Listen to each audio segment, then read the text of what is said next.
নমস্কার, আমি স্টুডেন্ট চলে এসেছি আরেকটি ভিডিও নিয়ে। অনেক দিন পর একটি ভিডিও বানালাম।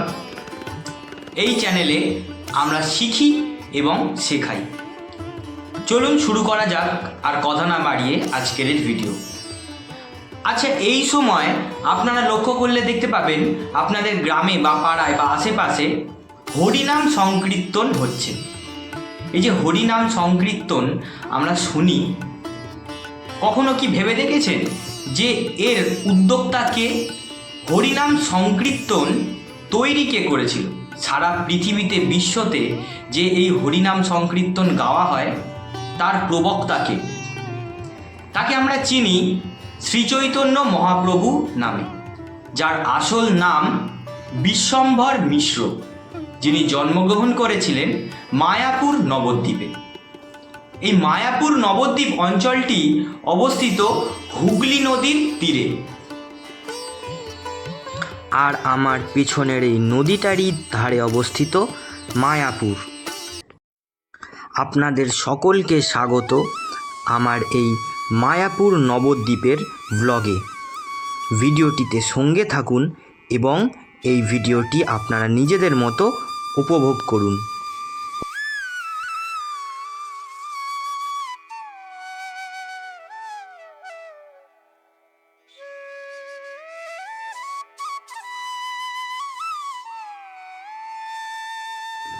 আমরা এখন চলে এসেছি শ্রী চৈতন্য মহাপ্রভুর জন্মস্থানে।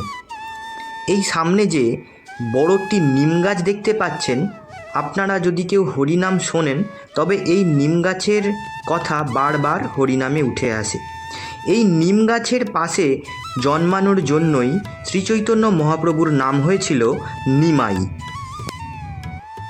এই স্থানে বসে সকলে ভোগ গ্রহণ করেন, অর্থাৎ যে খাবার রান্না হয় সেগুলো এখানে বসে খাওয়া হয়। আর রান্নার স্থানটি হলো এটি। এখানে অনেক অনেক খাবার ডেলি রান্না হয়। তাই দেখুন কি বিশাল বড় একটি কড়া।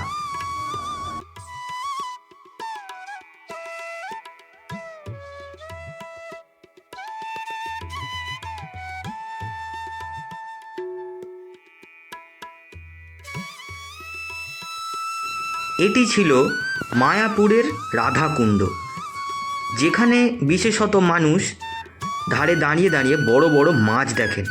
আর বড় মানে বেশ বিশাল বড়। আর এই সামনের মাছটি দেখুন কি বড়, ওর গায়ের ওপরে কেমন সুন্দর সুন্দর নীল নীল কালার, যেটা রোদে পড়ে জলের তলা থেকে সুন্দরভাবে চকচক করে।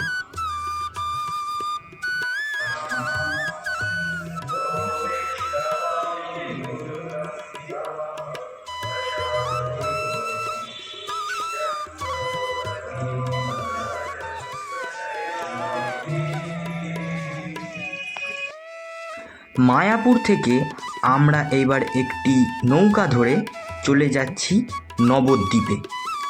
নবদ্বীপে গিয়ে আপনাদের দেখাবো যে সেখানে দেখার মতো কি কি জিনিস রয়েছে, কি কি মন্দির রয়েছে।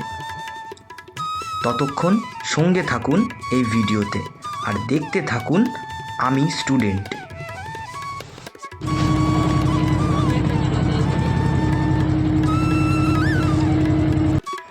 আমরা নবদ্বীপ চলে এসেছি।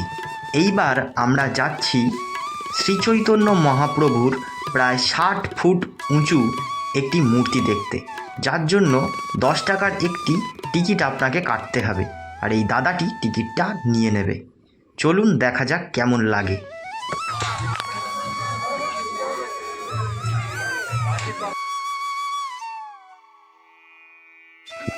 এটি ছিল প্রায় 60 ফুট উঁচু শ্রীচৈতন্য মহাপ্রভুর একটি প্রতিমা।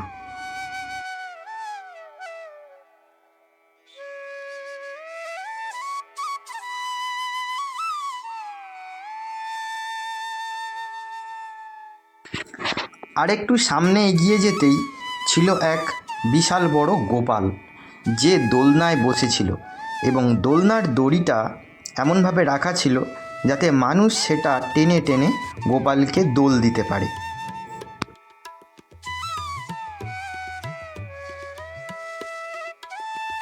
যেতে যেতে হঠাৎ আমার বন্ধু রূপঙ্কর, শোভন আর কৌশিকের সঙ্গে দেখা হয়ে গেল। জানি না হঠাৎ তারা এখানে কি করছে। তারপরে আমরা চলে গেলাম গুপ্ত বৃন্দাবন দেখতে, যেটা সিঁড়ি দিয়ে নেমে মাটির প্রায় তলায় চলে যেতে হয়।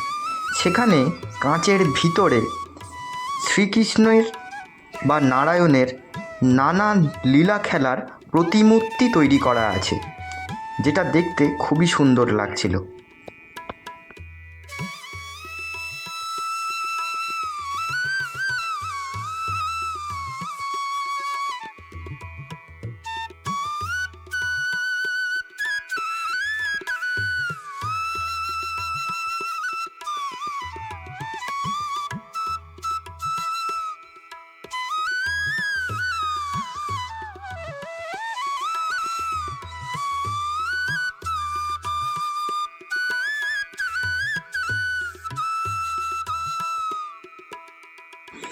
এরপর আমরা ফের ফিরে যাব মায়াপুরে, কারণ ইস্কন মন্দির এখনও বাকি আছে দেখা।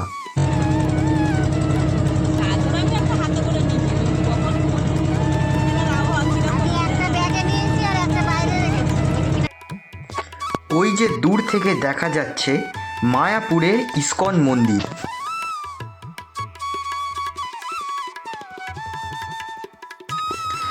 ইস্কন মন্দিরের ভেতরে মোবাইল ফোন বা ক্যামেরা কোনোভাবেই অ্যালাউ নয়, ভেতরে চেকিং চলছে। তবে আমি চাইলে কোনোভাবে নিয়ে যেতে পারতাম, কিন্তু কিছু কিছু জায়গার পবিত্রতা রক্ষা করা উচিত। তাই ইস্কন মন্দিরের ভেতরের দৃশ্য আপনাদের দেখাতে পারলাম না। তবে এক কথায় বলতে পারি, মন পুরো শান্ত হয়ে যাবে, মনে প্রচণ্ড শান্তি আসবে।